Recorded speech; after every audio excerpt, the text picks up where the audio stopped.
कमी करने के, और आज 12% महंगाई के बावजूद भी सिर्फ 800 अरब रुपए की इजाफी रकम 3 साल में हासिल की जा चुकी। तो सवाल ये है कि आप जो आज 1150 अरब की इजाफी आमदन का दावा कर रहे हैं, ये आमदन कहाँ से आएगी? ये असल सवाल है। आप जो 24 अरब तमाम बजट का इन्हिसार मुल्क की आमदन को 24% बढ़ाने पे है।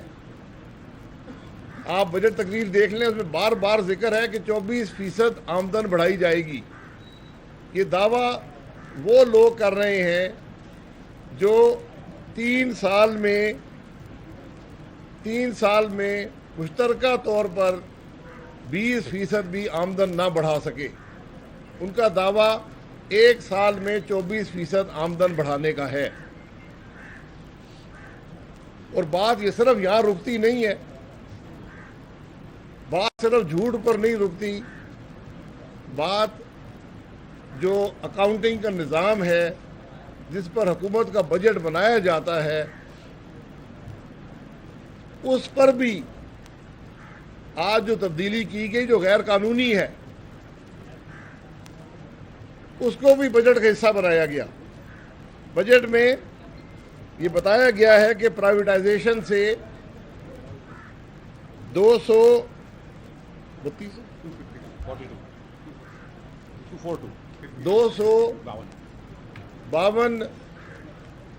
अरब की प्रोसीड्स हासिल होगी प्राइवेटाइजेशन से।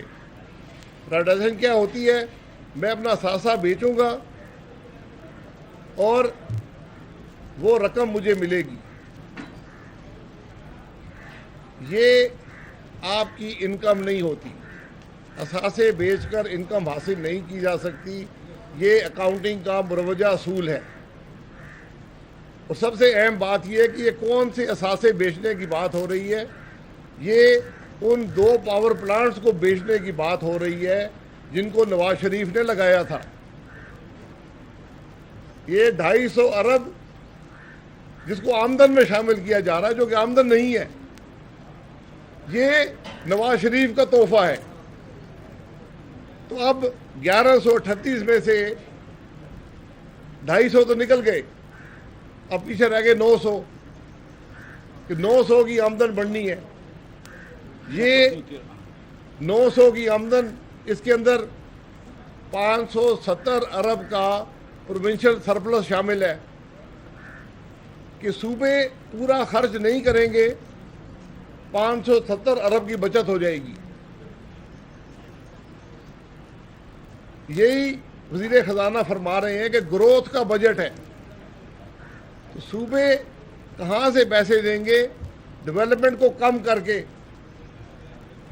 तो फिर ग्रोथ कहाँ से होगी?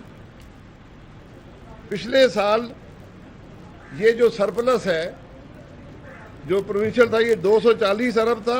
इस दफ़ा 570 अरब ये यहाँ से भी आमदन हासिल हो रही है। तो बात ये है कि क्या आप आज सूबों के तरक्याती बजट को कम करके इस बात के इन्हिसार कर रहे हैं कि हम कर्जे मजीद नहीं लेंगे? ये आपकी पॉलिसी है, ये आपकी स्ट्रेटजी है कि आज वफाक इस बात पर इन्हिसार कर रहा है कि सूबे अपना काम नहीं करेंगे और हमें फ़ायदा पहुंच जाएगा। फिर बार बार कहा जाता है जी नए टैक्स नहीं लगेंगे, नए टैक्स नहीं लगेंगे। ज़रा अवाम को बता दें यार, आप नए टैक्स लगा रहे हैं या नहीं लगा रहे? ये बुनियादी सवाल है कि क्या आप इस बजट में नए टैक्स लगा रहे हैं या नहीं लगा रहे? जो दस्तावेज सामने आई हैं उनके हिसाब से कम से कम 383 अरब रुपए के नए टैक्सेस हैं। 383 अरब के नए टैक्सेस हैं और उस पर सितम ये है कि 265 इनडायरेक्ट टैक्सेस हैं। 383 अरब के नए टैक्सेस हैं जिसमें से 265 इनडायरेक्ट टैक्सेशन से हासिल किए जाएंगे। इनडायरेक्ट टैक्सेशन का मतलब है कि बोझ गरीब आवाम बर्दाश्त करेंगे। ये सारे बजट की हकीकत है कि 250 अरब नवाज शरीफ का तोहफा, 570 अरब सूबों की तरक्याती बजट में कमी और 383 के नए टैक्स, यानी आपकी आमदन पिछले साल से बढ़ नहीं रही। आपने सिर्फ इन नंबरों की हेरा फेरी से आप इस मुल्क के अवाम को धोखा देना चाहते हैं। आप मुल्क के अवाम को धोखा नहीं दे रहे, आप अपने आप को धोखा दे रहे हैं। ये जो 3 साल से आप झूठ पे झूठ बोले जाते हैं, आज भी उसका तसलसल है। नए टैक्सेस किस पर लग रहे हैं? खाम तेल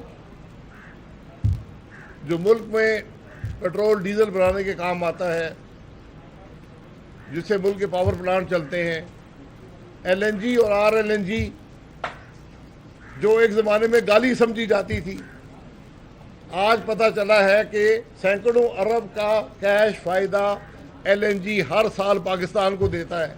हम केस भुगत रहे, हम भुगत लेंगे, आप अपना झूठ तो मान लें। इस मुल्क के वज़ीर-ए-आज़म से लेकर उसके आखिरी इंपोर्ट किए हुए बशीर तक ये कहते रहे कि जी मुल्क में एलएनजी से बड़ा जुल्म कोई नहीं हुआ। आज पता चला है कि एलएनजी से ज़्यादा फ़ायदा किसी चीज़ से नहीं है। स्टेट बैंक की रिपोर्ट कह रही है। तो उस पर भी 17% का सेल्स टैक्स लगा दिया गया। टेलीफोन और एसएमएस पर और इंटरनेट पर इजाफी टैक्स लगाया गया। अब वजीर साहब तो नहीं कहते, दूसरे वजीर कहते हैं जी वो हमने इंटरनेट से टैक्स हटा लिया। भाई आपने लगाया था या नहीं लगाया था? अब कुछ खबरें हैं कि ये फ़ोन पर भी नहीं लगाएंगे, वरना 1 रुपया फी फ़ोन कॉल भी नया टैक्स है, 10 पैसे एसएमएस पर है। यानी गरीब आदमी अब ना टेलीफोन कर सके ना टेक्स्ट कर सके। तो अब कुछ वजीरों ने यह भी कहना शुरू किया ये भी टैक्स हटा देंगे। तो फिर आपकी आमदन कहाँ जाएगी जिस पर आपने इन्हिसार किया था इन टैक्सेशन के जरिए?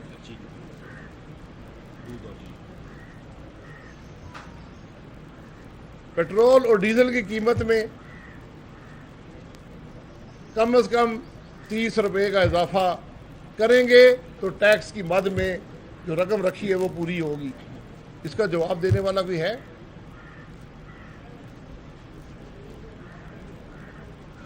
मशीनरी की इंपोर्ट पर बात करते हैं, ग्रोथ की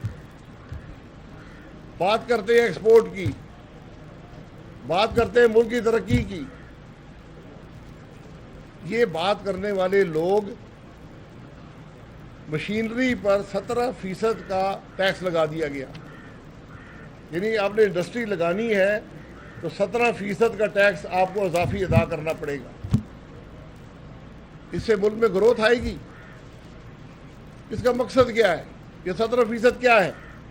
17% ये है कि आपने अगले 3-4 साल में जो टैक्स देना था वो आप उस वक्त अदा ना करें, हमें आज अदा कर दें कि हमने अपने टैक्स के अहदाफ पूरे करने हैं। अगली हुकूमतें जाने, हमें वापस आना नहीं है। तो हम बजाय अगले 3 साल टैक्स देने के आपकी जेब आज काट लेंगे। इससे मुल्क के अंदर ग्रोथ आएगी, इंडस्ट्री बढ़ेगी, रोजगार बढ़ेगा। ये आज इस सारे निज़ाम की हकीकत है। हाँ।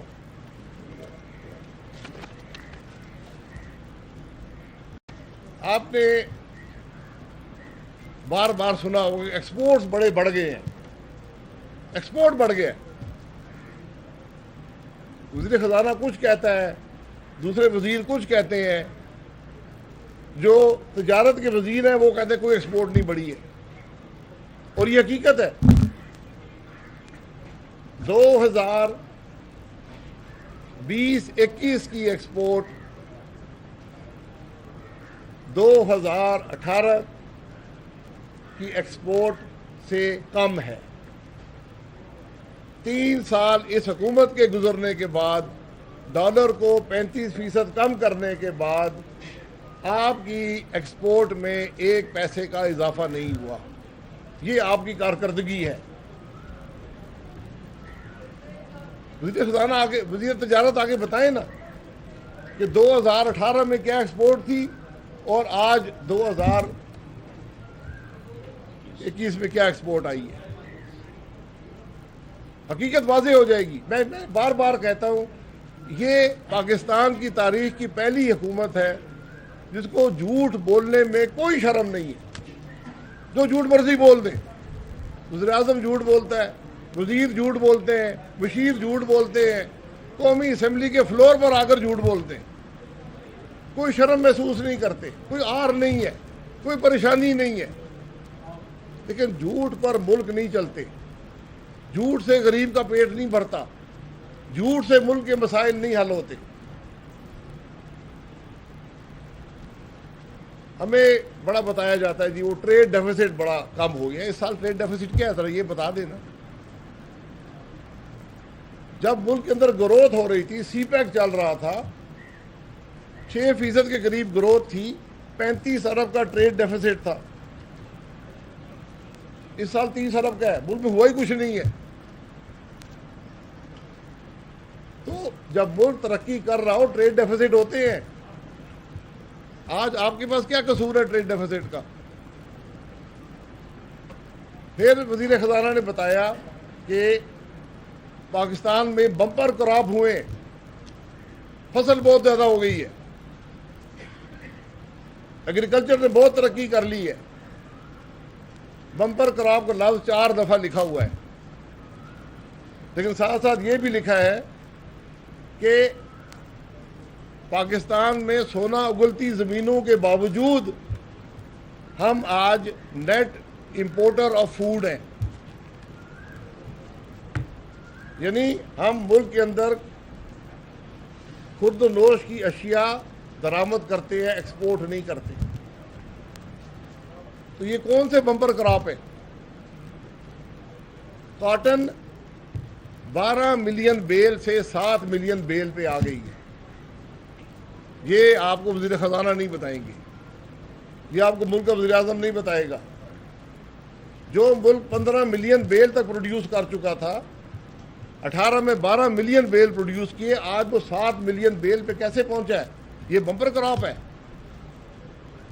हमने 25 मिलियन टन वीट ग्रो की थी और एक्सपोर्ट की थी। 25 million ton, 2.5 crore ton wheat produce की, एक्सपोर्ट की। आज 27 मिलियन टन के दावे हैं और पाकिस्तान गंदम इंपोर्ट कर रहा है। हकीकत क्या है ये अल्लाह ही जानता है। लेकिन हकीकत ये है कि इस मुल्क के अवाम आज भी 80-85 रुपए किलो आटा खरीद रहे हैं। वो आटा जो 2018 में 35 रुपए का था, आज 80 रुपए से ऊपर है। ये आपका बम्पर क्रॉप है, ये आपकी हुकूमत की कामयाबी है।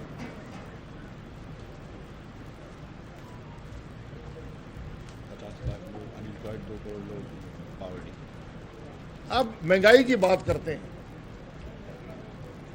सेंसिटिव प्राइस इंडेक्स, जिसको हम SPI कहते हैं, वो चीज़ें जो बराह रास्त गरीब आदमी को इफेक्ट करती हैं, 13% इजाफा, 13%। जो खुर्द-नोश की अशिया हैं, फूड इन्फ्लेशन 15% से ज़्यादा। इन दोनों चीज़ों का जिक्र आप वज़ीर ख़ज़ाना की तकरीर में नहीं देखेंगे और फ़र्क कोई नहीं पड़ता, क्योंकि अगली दफ़ा कोई और वज़ीर ख़ज़ाना होगा, चौथा है 5वां आ जाएगा, वो नई बातें शुरू कर देगा। ये आज इस मुल्क की हकीकत है कि वो इन्फ्लेशन जो 4% से कम होती थी, वो फूड इन्फ्लेशन जो 2% से कम होती थी, फूड इन्फ्लेशन खुर्द-नोश की अशिया 15% बढ़ चुकी हैं। आज हम 2 वक्त की रोटी की बात करते थे, आज गरीब आदमी 1 वक्त की रोटी के लिए मजबूर है। ये इस मुल्क की हकीकत है। आप पढ़े नजर आके वर्ल्ड फूड प्रोग्राम वाले क्या कहते हैं, वर्ल्ड बैंक वाले क्या कहते हैं पाकिस्तान के बारे में, कि जो फूड की कंजम्पशन है वो कहाँ पहुंच गई है। आपको वज़ीर ख़जाना ने ये बताया अपनी तकरीर में कि 2 करोड़ लोग सतह गुर्बत से नीचे आ गए इस हुकूमत के दौर में। 3 साल में 2 करोड़ लोग सतह गुर्बत से नीचे आए हैं। आज सरकारी मुलाजिम जिसको आपने 13% और 15% फूड इन्फ्लेशन के दौरान मजमूई तौर पर 10% इजाफा दिया है 3 साल में, आज सरकारी मुलाजमों की बड़ी तादाद सतह गुर्बत से नीचे है। इस बात का एहसास वज़ीर आज़म साहब या उनके वज़ीर ख़जाना को है, उनको परवाह है इस बात की। हमें बजट में कहीं दिखाए ना आपने कीमतों को कम करने का कोई निज़ाम बनाया है, कोई स्ट्रेटजी है आपके पास कि हम किस तरह बिजली के बिल कम करेंगे, किस तरह गैस के बिल कम करेंगे, किस तरह आटे की कीमत कम करेंगे, किस तरह चीनी की कीमत कम करेंगे। और चीनी पर तो टैक्स लग गया।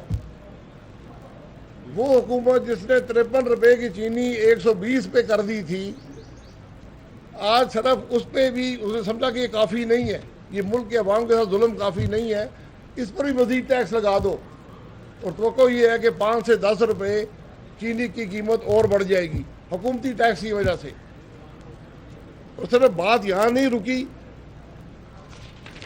जो दूध है,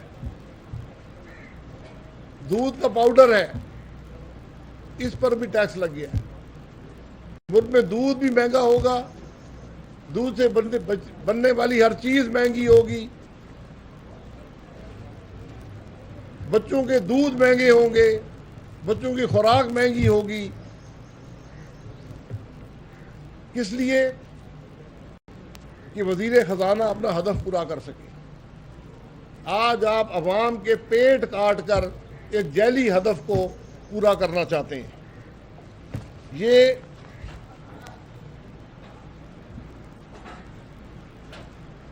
2018 में घी अब सारे इस्तेमाल करते हैं।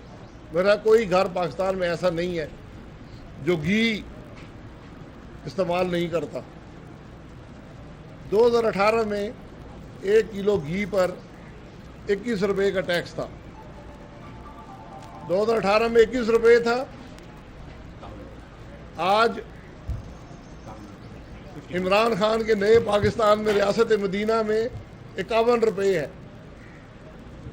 ये 30 इजाफी रुपए किलो हर पाकिस्तानी अदा कर रहा है, इमरान खान को, उसके वजीर खजाना को। ये बात लिखी है बजट की तकरीर में। अवाम को बताएं ना जरा कि आप इस मुल्क के अवाम के साथ क्या कर रहे हैं। ये आज इस मुल्क के तल्ख हकायक हैं, बदकिस्मती है। और फायदा किसको दिया जा रहा है? बजट में कुछ लोगों को फायदे भी हैं। फायदा किसको है? फायदा कंस्ट्रक्शन माफिया को। एक ओपन एंडेड एमनेस्टी स्कीम है। आप इस मुल्क में डाका डालें, करप्शन करें, टैक्स ना अदा करें, आपके पास हमने एक जगह मुहैया कर दी है पैसा लगाने की, जहां कोई पूछ गुछ नहीं होगी। वो कंस्ट्रक्शन इंडस्ट्री है। जो चीज मर्जी खरीद ले, ना सिर्फ आपको एमनेस्टी है, जो आगे खरीदेगा उसको भी एमनेस्टी है। और इस एमनेस्टी को बढ़ाने की बातें हो रही हैं। इसका असर क्या हुआ है कि काले धन वाले लोग तो आज मकान खरीद रहे हैं अपने धन को सफेद करने के लिए, लेकिन वो गरीब आदमी जो टैक्स अदा करता है वो आज घर अफोर्ड नहीं कर सकता। अब सब हजरात यहाँ बैठे हैं, क्या मकानों की कीमतें कौन से बाहर नहीं हो गई। जब काला धन इस काम में आएगा, फिर जो इस मुल्क के वो लोग जो टैक्स अदा करते हैं, जो हकीकी तौर पर जिनको ज़रूरत है मकानात की, जिनके बारे में आपने कहा था कि 50 लाख मकान दूंगा, आज वो मकान लेने से कासिर हैं। ये आज हकीकत है इस बजट की। फिर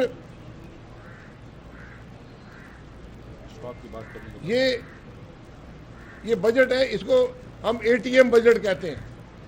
ये एटीएम को फायदा देने वाला बजट है। जो इस हुकूमत ने एटीएम रखे जिनके खराजात पूरे करते हैं,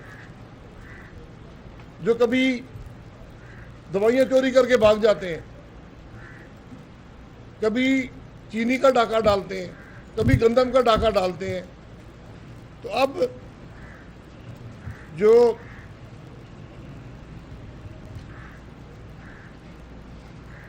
कैपिटल गेन टैक्स था स्टॉक ट्रेडिंग पर, क्योंकि ये गरीब आदमी का मसला है, गरीब आदमी इसमें स्टॉक ट्रेडिंग करते हैं, उनका टैक्स हमने कम कर दिया। ये दोस्तों यारों का बजट है, ये एटीएम बजट है। इसका मकसद उन लोगों को फायदा देना है, गरीब आवाम की कीमत पर, जो इस हुकूमत को पैसे लगाते हैं। ये आज इस बजट की हकीकत है, इसका जवाब देना। कौन से गरीब आदमी को फायदा होगा अगर स्टॉक ट्रेडिंग पर कैपिटल गेन टैक्स रिड्यूस कर दिया जाए? कैसे चीनी की कीमत में कमी होगी, आटे की कीमत में कमी होगी, बिजली के निर्ख नीचे जाएंगे, गैस के निर्ख नीचे जाएंगे, महंगाई में कमी होगी। इसका जवाब देना वज़ीर आज़म और इसके वज़ीर।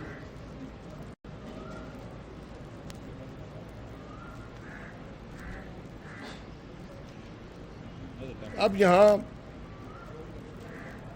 चंद इदाद शुमार, क्योंकि इदाद शुमार की बड़ी आजकल एक फैशन है, हर किस्म के इदाद शुमार, यहाँ से इदाद शुमार, यहाँ से इदाद शुमार। वज़ीर ख़जाना साहब हैं, 2 महीने पहले उन्होंने कहा था कि इस हुकूमत ने तबाही फेर दी है। यही वज़ीर ख़जाना 2 महीने पहले टेलीविज़न पर कह चुके हैं कि इस हुकूमत ने मुल्क की मईशत की तबाही फेर दी है। ये पहली और आखिरी सच्ची बात उन्होंने की थी।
हर इदाद शुमार को तोड़ मड़ोड़ कर और झूठ बोल कर आप रोज़गार मुहैया करेंगे, आप मुल्क को तरक्की देंगे। ये चंद हक़ाइक़ जो हैं वो कह दिया जो आपके सामने रखना था। बातें बहुत सी होंगी, कल शहबाज शरीफ साहब कौमी असम्बली में ख़िताब करेंगे, वो बड़ी तफसील से हक़ाइक़ अवाम के सामने रखेंगे। और हमने 5 साल हुकूमत की है, एक झूठ एक गलत बयानी उस हुकूमत की बता दें। जहाँ करप्शन की बातें होती हैं, मैं आज भी चैलेंज करता हूँ 5 साल की हुकूमत का एक करप्शन का स्कैंडल ले आए, मैं जवाब दे हूँ। यही टीवी कैमरे लगाएं, ये जो इंपोर्टेड मशीर है बैठाएं, इनको इल्ज़ाम लगाएं कौन सी करप्शन हुई है। मैं इल्ज़ाम लगाता हूँ दवाइयों के सौदे करने वाला कौन था? क्यों 500% तक दवाइयाँ इस मुल्क में बढ़ी हैं इस हुकूमत में? 500%। वो वजीर किधर है? उस पर नायब का मुकदमा बना। वो ईसीसी का चेयरमैन किधर है जिसने मुल्क में चीनी ना होने के बावजूद 11 लाख टन एक्सपोर्ट करने की इजाज़त दी और चीनी की कीमत 53 रुपये से 120 पे पहुंच गई और तमाशा देखते रहे? वो वज़ीर-ए-आज़म किधर है जिसकी काबीना की टेबल पर बैठे हुए 40% चीनी के मालिकान ने उसी एक्सपोर्ट की इजाज़त दी जिससे आज मुल्क में चीनी 120 रुपये पे है? वो काबीना के मेंबरान वज़ीर-ए-आज़म कहाँ पर है? उन पर नायब का केस क्यों नहीं बने? कमीशन पे कमीशन ज़रूर बनते हैं, और जब कमीशन की रिपोर्ट पर तफ्तीश होती है तो अफसरों को बदल दिया जाता है। कहाँ गया FIA का डायरेक्टर? किसको NRO दिया आपने? थोड़ा बताएं ना अवाम को। 650 अरब पाकिस्तान के अवाम चीनी की मद में जेब से अदा कर चुके हैं। किसकी जिम्मेदारी है? ये रिंग रोड के स्कैंडल, ब्रॉडशीट के स्कैंडल, पेट्रोलियम के स्कैंडल, ये मुल्क के अंदर पेट्रोल खत्म होगा पता नहीं लगा किसने किया। दुनिया में LNG रुलती रही, $4 की मिल रही थी, 3-3 साल के सौदे थे, $3 अरब पाकिस्तान का बचता। लेकिन नहीं, क्योंकि हमने कमीशन लेनी थी, हमने डीजल पर बिजली बनाई। सऊदी अरब डीजल पर बिजली नहीं बनाता, पाकिस्तान ने बनाई। खत्म कर दिया था कि फर्नेस ऑयल पाकिस्तान से फर्नेस ऑयल फिर इंपोर्ट किया गया। आज जो बिजली बन रही है, आज मुल्क में शॉर्टेज है या नहीं है? कहाँ गए वो वजीर जो कहते थे बिजली बड़ी ज़्यादा लग गई है, बड़ा जुल्म हो गया मुल्क के साथ? और इस वज़ीर ख़ज़ाना को भी शर्म नहीं आई, वही बात लिख दी अपने बजट तकरीर में। जिस दिन मुल्क के अंदर 6 से 10 घंटे लोड शेडिंग हो रही हो, वज़ीर ख़ज़ाना को ये पता ना हो कि मुल्क में बिजली की शॉर्टेज है, और उस वज़ीर ख़ज़ाना को ये भी मालूम होना चाहिए कि जब उसने बजट पेश किया उस दिन हाइडल के अलावा जो मुल्क में बिजली बन रही थी 70% नवाज शरीफ की लगाई हुई बिजली थी, पाकिस्तान मुस्लिम लीग नून की लगाई हुई बिजली थी। अगर उनको नहीं पता तो मैं बता देता हूँ, मेरे पास डेटा है, उस दिन की बात कर रहा हूँ। अगर नवाज शरीफ बिजली ना लगाता, 16 घंटे की लोड शेडिंग मुल्क में होती।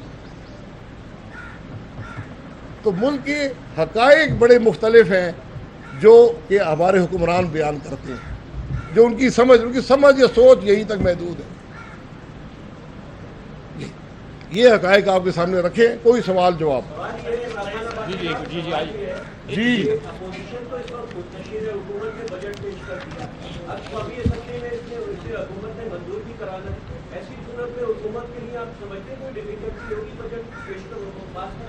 बिल्कुल डिफिकल्टी होगी, पाकिस्तान के अवाम जूतियाँ मारेंगे। खुर्शीद भाई,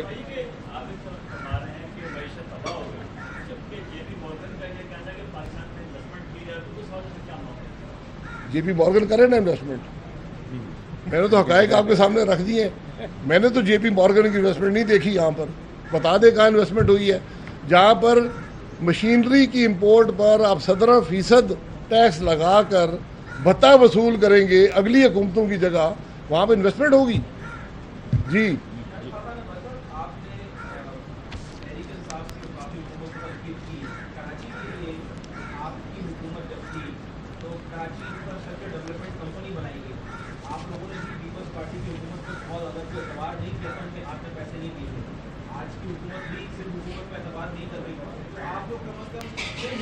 मामले पर एक पेज पर थे, और दो के आपके सियासी इख्तिलाफात हैं तहरीक इंसाफ के साथ, लेकिन आप लोग एक पेज पर थे कि कराची की डेवलपमेंट और सिंध की डेवलपमेंट के लिए पीपल्स पार्टी की हुकूमत पर एतबार नहीं किया जा सकता। क्या कहेंगे आप? कराची की जी साबिक वज़ीर आज़म को आपका बहुत शुक्रिया।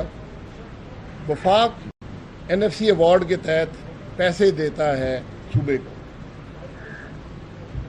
2013 से 2018 तक हमारी हुकूमत ने उस पैसे को डबल किया। हमने पैसे सूबे के हवाले कर दिए, डेवलपमेंट करें। उसके बावजूद हमने कराची और सिंध के लिए प्रोजेक्ट दिए अपने पैसों से, जो कि हम पे लाजमी नहीं था। सबसे बढ़कर हमने इस शहर को अमन अमान दिया। ये अमन अमान मुफ्त नहीं आता, सैकड़ों अरब रुपया खर्च हुआ।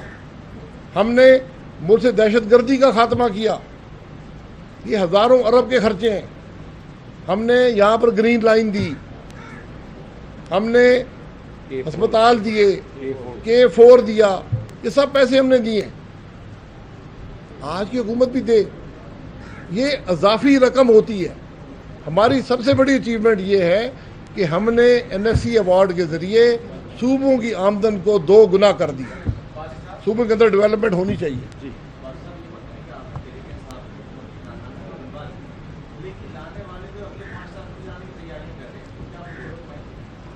देखिए, लाने वाले तैयारियां कर रहे हैं तो फिर लाने वाले भुगतेंगे। इस मुल्क के अवाम का क्या कसूर है? मैंने तो आपके सामने बात रख दी है कि आज 3 साल मुल्क के गुजर गए हैं। हर पैमाने पर मईशत के पैमाने में कमी आई है। ऐसा पाकिस्तान की तारीख में नहीं हुआ कि हर साल हमारा मुल्क तरक्की करता था। ये 3 साल गुजर गए हैं, मुल्क 3 साल पहले के मुकाबले में कम हुआ है हर पैमाने पर। आप GDP देख लें ना, बाकी सब छोड़ दें। ये बदनसीबी है मुल्क की। तो ये लाने वालों और ले जाने वालों और रखने वालों का खेल अब मुल्क में ख़त्म होना चाहिए। जी भाई जी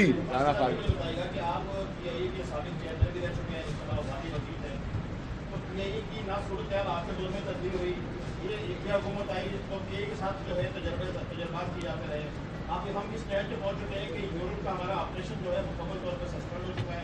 यूरोपीय यूनियन एविएशन सेफ्टी जो एजेंसी है उसने जो है PAI के ऊपर अदम एतमाद का इज़हार कर दिया है, और वज़ीर मौसूफ ने PAI के तमाम पायलट को जो है उन्होंने 270 से जायद उनको जो है जाली करार दे दिया है। तो आपके दोनों की सूरत हाल थी, तो इसमें बेहतरी कब आएगी? हमारे दौर में सूरत हाल थी उसको ऐसे मुआवजा कर लें, वो भी अच्छी सूरत हाल नहीं थी। बात यह है, एक बुनियादी सवाल का जवाब देना है कि अगर आप मुल्क में सीमेंट नहीं बना सकते, वो बिक गया, बैंक बिक गए, फर्टिलाइज़र बिक गया, कारें बिक गई। इस मुल्क में 370 इंडस्ट्रियल यूनिट थे इस मुल्क के, तो सब बिक गए। तो फिर आप PIA जो सबसे मुश्किल कारोबार होता है एयरलाइन का, हुकूमत के सेक्टर में कैसे चलेगी? एक बुनियादी मसला है। जब तक इस मसले का जवाब नहीं देंगे आप आगे नहीं बढ़ सकते। जवाब नहीं देंगे तो ये 20, 30, 40, 50 अरब रुपया साल का आपको देना पड़ेगा और PIA चलता रहेगा। न्यूज़ 1 से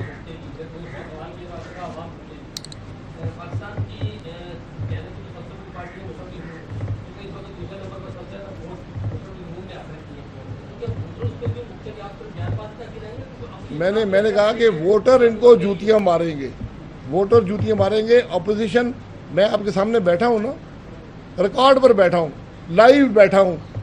मैंने नहीं कहा आपसे कोई सवाल ना करना, जो मर्जी सवाल करे। मैं अवाम की बात करने के लिए बैठा हूँ। यही अपोजिशन होती है। मैं कौमी असम्बली में बात करूँगा, मेरे पास कोई फौज नहीं है कि मैं हुकूमत पे चढ़ दौड़ूंगा और कब्जा कर लूँगा। बात होती है, हुकूमतें चलती हैं रवायात के मुताबिक, अवाम की तकलीफ़ को समझने के मुताबिक। जब एक हुकूमत आ जाए जो न उसको अवाम की तकलीफ़ की परवाह ना हो, जिसको पार्लियामान की परवाह ना हो, वो वहाँ पर क्या आप करेंगे, वहाँ हुकूमत क्या करेगी? तो ये इन बातों के फैसले पोलिंग स्टेशन पर होते हैं। जब हम पोलिंग स्टेशन को चोरी करेंगे तो फिर हम वहाँ पर होंगे जहाँ पर आज हम हैं। भाई साहब, जब आर्मी चीफ को चिट्ठी दी गई थी तो कहा गया था कि मुल्क हालत जंग में है, इंडियन ताल्लुकात खराब है। क्या वो सूरत-ए-हाल अब भी बरकरार है या चेंज हो चुकी है? हम देखते हैं कि जब भी कोई रिटायर होता है या हाजिर सर्विस में नया इदारा मुल्क में बनता है, अथॉरिटी बनती है कि तस्वीर लगाना हो तो एक फौजी को उठा के लगा दिया जाता है, तजर्बा हो ना हो। तो क्या मुल्क के हालात चेंज हो गए जो आप पूरा अपोजिशन मुखालफत नहीं करते कि भाई मुल्क के हालात सही हैं, तो लोग सिविलियंस की पोस्टल को सिविलियंस को आना चाहिए, हाजिर सर्विस फौजियों को, रिटायर फौजियों को एक चीज़ का अलग करें। देखिए, जो मैंने तो नहीं लगाया ना किसी को, जिन्होंने लगाया वो जवाब देना। ये सवाल वज़ीर ख़ज़ाना से करें। बात ये होती है, आप जो पोस्ट की मुल्क की हो, जो अहल आदमी हो, उसको वहाँ पर लगाएं, चाहे वो जज हो, चाहे वो सिविलियन सेक्टर से आए, चाहे वो फौज का रिटायर्ड आदमी हो, लेकिन उसका अहल होना चाहिए। मसला उस वक्त पैदा होता है जब आप सीपैक का चेयरमैन लगाते हैं, फिर एक सीपैक अथॉरिटी बिल पास करते हैं और उसमें कहते हैं कि इससे कोई पूछेगा नहीं। तो शायद अब्बासी जो मुल्क का वज़ीर-ए-आज़म था उससे आप पूछ सकते हैं, उसको आप अदालतों में घसीट सकते हैं, नवाज शरीफ को आप कन्विक्ट करा सकते हैं, लेकिन सीपैक से आप नहीं पूछ सकते तुम क्या करते रहे हो। तो मसला वहाँ पैदा होता है जब आप गवर्नर स्टेट बैंक किराए का लेकर आते हैं, जिसके मुल्क से कोई ताल्लुक नहीं है, कल जहाँ से बैठेगा गायब हो जाएगा, वहाँ पे मसला पैदा होता है। मैंने कौमी असम्बली में कहा था, ये हफीज़ शेख साहब हैं, ये मुझसे कह दें कि मैं कहता हूँ मैं मुल्क छोड़ के नहीं जाऊँगा, मैं ये भी कह दें मैं मुल्क छोड़ के नहीं जाऊँगा। हफीज़ शेख साहब कहाँ पे हैं आजकल? ये मसला है, मसला वहाँ पे पैदा होता है। जी भाई, सर, दो सवाल हैं। पहला सवाल आपसे और दूसरा गुप्ता साहब से। पहला सवाल ये है कि हुकूमत धांधली खत्म करने के लिए इलेक्ट्रॉनिक वोटिंग मशीन लाना चाहती है, आप उसको नहीं मानते, इसका जवाब दे दीजिए। दादी खत्म कर रहे हैं या दादी बढ़ाने के लिए? अच्छा गुप्ता, आप बताइए, अगर हुकूमत ने टैक्स की बजट दे दिया, आप करें जनाब इसमें फुटकर टैक्स लगेंगे, तो कौन से फुटकर टैक्स हैं आप बताना? मैं बताता हूँ जी। बता तो चुके हैं जी, पहली बात यह है कि आपको बहुत मशहूर हूँ, आप पहले आदमी हैं जिन्होंने मिफ्ता कहा और मुफ्ता नहीं कहा। तो मैं इसलिए आपको बहुत शुक्रिया अदा करता हूँ, वो भी मशहूर है। दूसरी बात यह है, इलेक्ट्रॉनिक वोटिंग मशीनें जिस मुल्क में इलेक्शन चोरी होते हों उनको सहूलत मुहैया करेंगी। पिछली दफ़ा आपके वोटिंग के निज़ाम में एक इलेक्ट्रॉनिक एलिमेंट था, RTS, पूरा इलेक्शन उस निज़ाम के ज़रिए चोरी किया गया। तो ये इलेक्ट्रॉनिक वोटिंग मशीनें सहूलत के लिए हैं, इलेक्शन की चोरी के लिए। अब आप जवाब दे दें, टैक्सेस का बता दें, जो इनकम टैक्स। सबने बताया है कि 383 अरब रुपए के नए टैक्स लगाए हैं। मैं अगर 1 मिनट इजाज़त दें तो ये फिर से बता दूं। देखें, जो सबसे इन्होंने गलत चीज़ करी है वो प्राइवेटाइजेशन के पैसे जो हैं, जिससे हमेशा डेट हुई है और पाकिस्तान में आज तक किसी हुकूमत ने इसको जारी मौसूलात में नहीं रखा है, वो इसको रखा है इन्होंने। ये एकदम गलत बात है, ये फिगर फजक है। मतलब एक राशन दुकान वाला जो है, अगर उसकी रोज़ की लाख रुपए की सेल होती है और वो अपनी गाड़ी बेच देता है, तो गाड़ी को तो अपनी सेल में नहीं गिनता ना, ये वो चीज़ कर रहे हैं। तो ये एकदम गलत है, इस पर आप लोग ये करिए कि ये ना करने दें। दूसरा, 570 अरब रुपए कभी भी सूबे नहीं देंगे आपको, मतलब आप जितनी भी कोशिश कर लें वो नहीं आ सकेंगे सरप्लस। तीसरा, चीनी के ऊपर आपने टैक्स बढ़ा दिया, मिल्क पाउडर के ऊपर टैक्स बढ़ा दिया, योगर्ट के ऊपर टैक्स बढ़ा दिया, फ्रेश क्रीम के ऊपर टैक्स बढ़ा दिया। मतलब मशीनरी के ऊपर टैक्स लेने का मतलब ये है कि आज मैं मशीनरी लूँगा, मैं सेल टैक्स दे दूँगा, अब मैं फैक्ट्री लगाऊँगा और कब ये चलाऊँगा, ये पहले से 3 साल, जो भाई साहब ने कहा कि 3 साल पहले आपने टैक्स ले लिया उसका। उसके बाद आपने क्रूड ऑयल पर टैक्स लगा लिया कि रिफाइनरी जिस वक्त तेल लेगी उस पर टैक्स लगा लिया, तो LPG की कीमत बढ़ेगी, LNG की ऊपर अलग से आपने टैक्स लगा लिया 17%। तो ये तो आप सिर्फ मतलब LNG के ऊपर टैक्स लगाएंगे तो या दरामदात पर तकलीफ होगी या बिजली महंगी होगी। पेट्रोल के ऊपर टैक्स महंगा हो जाएगा, फ्यूल महंगा हो जाएगा तो बिजली महंगी हो जाएगी। ये सच में बताऊं, जो सबसे ज़्यादा ज़रूरत थी इस बजट में वो महंगाई कम करने की थी। कोई 2-3 रिलीफ देते ना, मतलब ठीक है आपने स्टॉक मार्केट के सेठों को रिलीफ दे दिया, 2.5% कम कर दिया, लेकिन क्या मुल्क की ज़रूरत वो थी, या आप ये कर सकते थे कि तनख्वाहदार तबके का थोड़ा सा टैक्स कम कर देते, कि मतलब लाख 1.5 लाख रुपए तक की तनख्वाह के ऊपर आप एग्जम्पशन दे देते। आप ये कर देते कि आप थोड़ा सा घी तेल के ऊपर सेल टैक्स कम कर देते, तो थोड़ा सा घी तेल सस्ता हो जाता। ये जो अब्बासी साहब जब ये वज़ीर आज़म थे तो 21 रुपये ले रहे थे, इमरान खान साहब 51 रुपये तेल के ऊपर ले रहे हैं, तो ये ज़्यादती नहीं है। ये चीज़ें तो कर सकती थी ना, ये थोड़ी बहुत चीज़ें अगर ये कर लेते तो रिलीफ मिल जाता। लेकिन ये जो इन्होंने बात करी है कि ये देखें ATM का बजट है, ये हुकूमत ATM लेके आई है, ATM चल रहा रही है और ATM चलाती रहेगी। बहुत शुक्रिया। मैं एक बात जिक्र कर दूं, ये मुल्क का पहला वजीर ख़जाना है जो कहता है कि हमें इनडायरेक्ट टैक्सेशन करनी चाहिए, डायरेक्ट टैक्सेशन नहीं करनी चाहिए, और पूरा बजट इस बुनियाद पे बनाया है। ये पहला वज़ीर ख़जाना है, आज तक किसी वज़ीर ख़जाना ने ये बात नहीं की। ज़रा ये मैं समझा दें ये कैसे होगा। डायरेक्ट टैक्सेशन, मैं और मिफ्ता साहब बैठे हैं, पूरी हुकूमत से लड़कर हमने इस मुल्क के टैक्स रेट को 30 से 15, 10 और 5, 3 सतह पे कर दिया था। हर शख्स को उससे फ़ायदा था। मिनिमम टैक्स जो था 1 लाख रुपया सालाना टैक्स नेट से बाहर था। ये रिलीफ थी मिडिल क्लास के लिए और टैक्स पेयर्स के लिए। आज मैं वज़ीर ख़जाना से कहूँगा कि काबीना की टेबल से शुरू करें और इस मुल्क के अवाम को बताए कि उस टेबल पर बैठे हुए लोग साल का कितना टैक्स अदा करते हैं। कौमी असेंबली और सेनेट से शुरू करें, जिसके मेंबर असेंबली से बाहर निकलते हैं और 10-10 और 15-15 करोड़ की गाड़ी में बैठते हैं, अरबों के घरों में जाते हैं, महीने के करोड़ों के खर्चे करते हैं, वो टैक्स अदा नहीं करते। अगर वज़ीर ख़जाना को वो नज़र नहीं आते तो फिर कोई नज़र नहीं आता। इसका जवाब खत्म हो गया।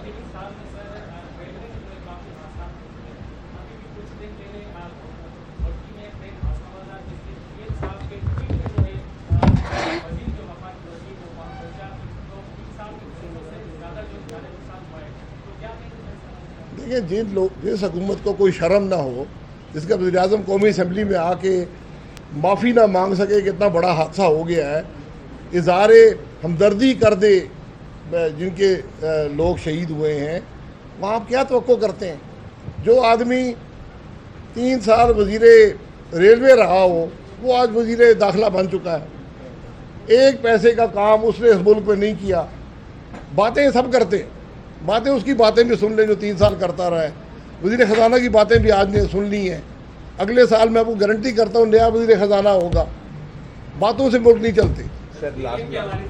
जी किसका जी? PDM चल रही है। PDM एक तहरीक है, उसका बयानिया है कि मुल्क को आइन के मुताबिक चलाया जाए, वो चल रही है।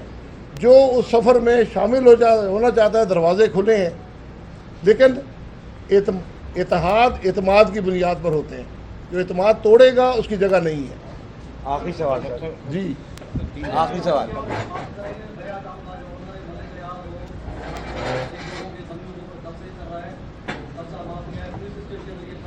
यार ये देखिए, मैं यहाँ पॉलिसी की बात कर रहा हूँ, मुल्क की बात कर रहा हूँ। अगर कोई स्पेसिफिक बात आपकी है,